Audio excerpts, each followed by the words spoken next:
Hi, welcome to Spanish and Coffee, the opportunity to learn Spanish as a second language.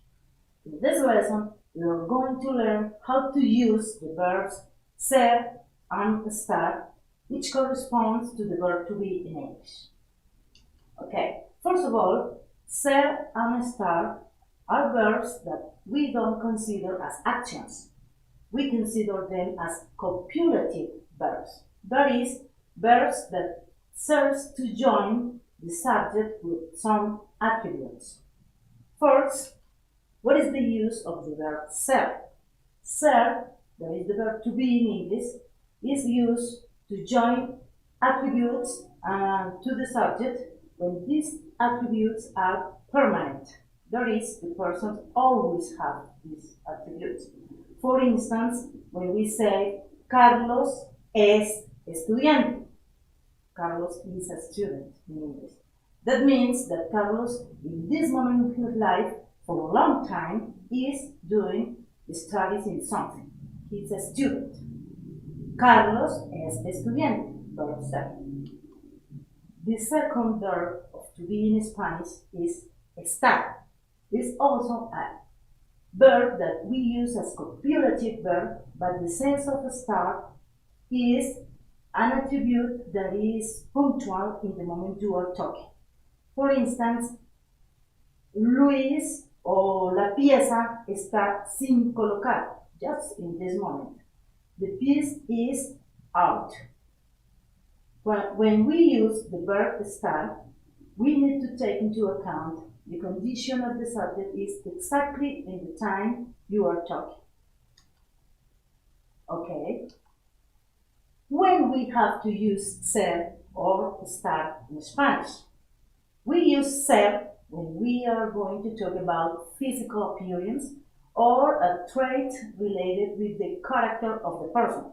For instance, Carlos es alto, Carlos is tall. For instance, Carlos is happy, Carlos es una persona feliz.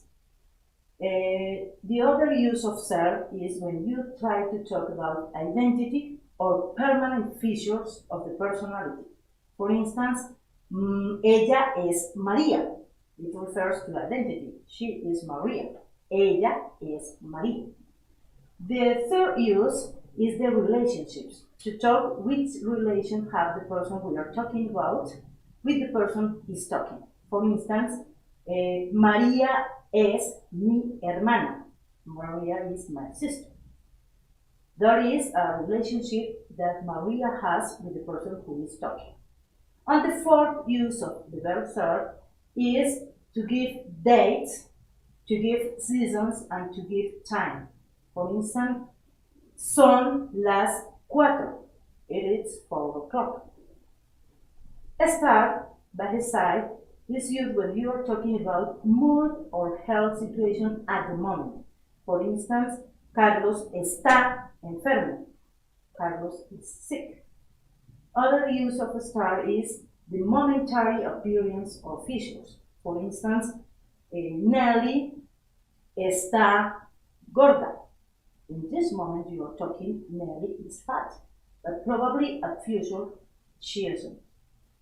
The third use is marital status, to say if a person is single or married. In Spanish you say, Peter está casado. Peter está soltero. Peter is married, Peter is single. And the final use of estar is location, the position of the person we are talking about or the subject we are talking about. For instance, Sergio está en la casa. Sergio is at the house. Okay, well, when we use the verb ser, estar, or any verb in Spanish or in English, we need to do sentences. How can we do sentences? First, we have to know how the verb is conjugated. In this case, you can see in the illustration how the verb ser and the verb estar are conjugated in Spanish. First, the verb ser. Yo soy, means I am. Tú eres, you are. Él es, he is. Ella es, she is.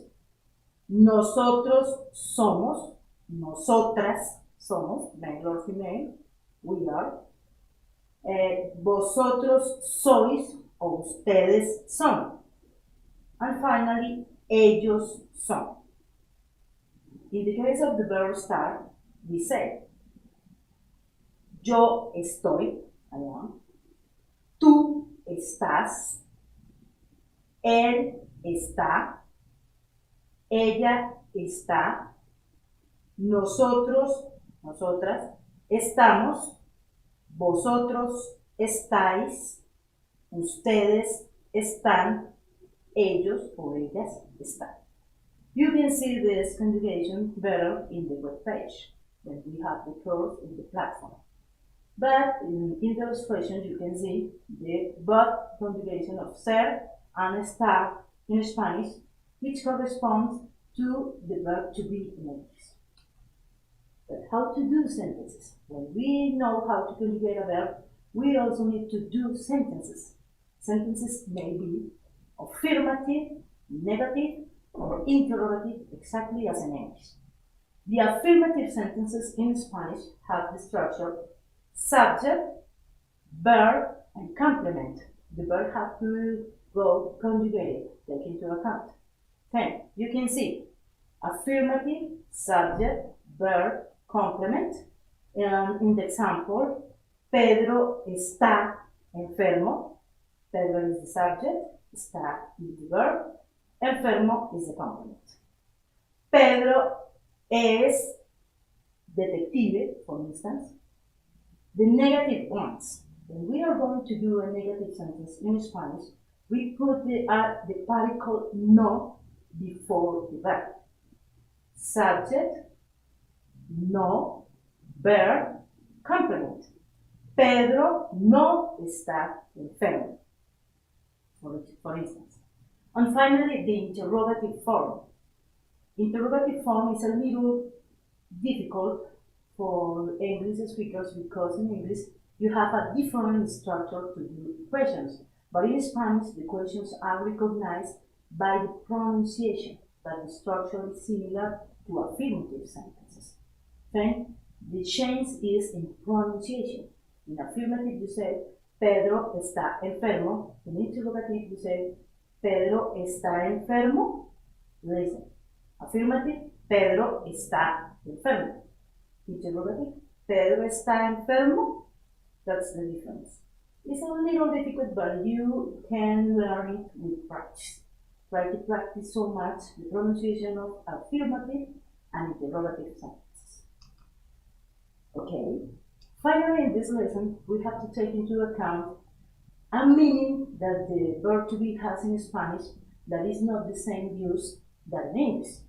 Is the use to express age and to express the emotions. That in English we use the verb to be. We say, I'm 48 years old. But in Spanish we use the verb tener. That is similar to have in English. Tener is a verb in Spanish that we use in these two cases to represent an attribute of the subject. That is, yo tengo 48 años. I am 48 years old. And yo tengo frío. I'm cold. These two cases, in Spanish, we use the verb tener. You can see it in the presentation, how to conjugate the verb. Let's see. Yo tengo, tú tienes, él tiene, ella tiene, nosotros tenemos, vosotros tenéis, ustedes tienen, ellos o ellas tienen.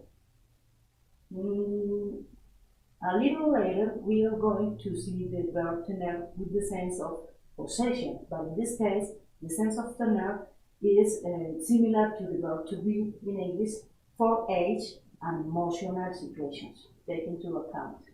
You can think it's a very difficult aspect, but it's with the practice you are going to learn this so good. Okay? I invite you to practice in our platform all the exercises you can find about this topic. Thank you for your attention. This was Spanish and Coffee about the verb ser and estar in Spanish. Bye bye.